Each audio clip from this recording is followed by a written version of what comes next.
ఈరోజు ఇంపార్టెంట్ ఒక టాపిక్ అనమాట. జనరల్గా ఈ తెలుగు 2 రాష్ట్రాలలో కల్తీ మందు ఎక్కువైపోయింది. దానివల్ల చాలా అనారోగ్యం పాలవుతున్నారు, చాలా నష్టాలు కూడా వస్తున్నాయి గవర్నమెంట్కి. సో ఈ ప్రాబ్లం మనం సాల్వ్ చేయాలంటే ఎప్పుడైనా ఒక మందు బాటిల్ అయిన తర్వాత ఖాళీ బాటిల్ నెక్ ఎరగొట్టండి. నెక్ ఎరగొట్టేస్తే మళ్ళీ దాన్ని కల్తీ చేయడం చాలా కష్టం. ఒక బాటిల్ తయారు చేయాలంటే చాలా ఎక్స్పెన్సెస్ అవ్వాలి, పెద్ద యూనిట్ ఉండాలి, డిజైన్ ఉండాలి, స్టిక్కర్ ఉండాలి. అవన్నీ చేయడం చాలా కష్టం. ఈ కల్తీ మందు చేయడం వాళ్ళకి చాలా కష్టం అది. సో ఈ బాటిల్ మీరు ఏమైనా యూజ్ చేసుకుంటారా? వాళ్ళు యూజ్ చేయరు. రోడ్డు మీద పారేయడం. మీ పారేసినవి ఏం చేస్తున్నారంటే అవన్నీ కలెక్ట్ చేసి మళ్ళీ అందులో కల్తీ మందు వేసి మళ్ళీ షాపులకు అమ్మేస్తున్నారు.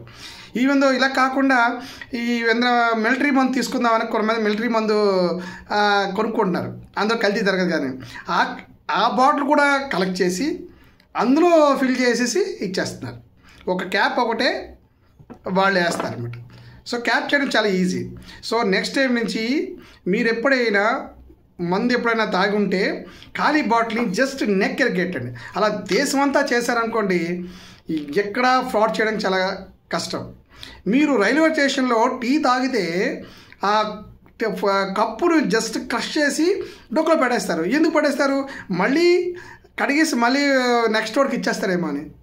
అంత ఉన్నప్పుడు మీరు మందు తాగుతున్నప్పుడు మందు తాగినోడికి వేరే వాడికి చాలా ప్రేమ అభిమానాలు ఉంటాయి. మీకు ఎప్పుడైనా బార్లో చూడండి, ఒకసారి మందు తాగినోడికి మీ పక్కన వాళ్ళకి చాలా అభిమానంగా పలకరిస్తారు.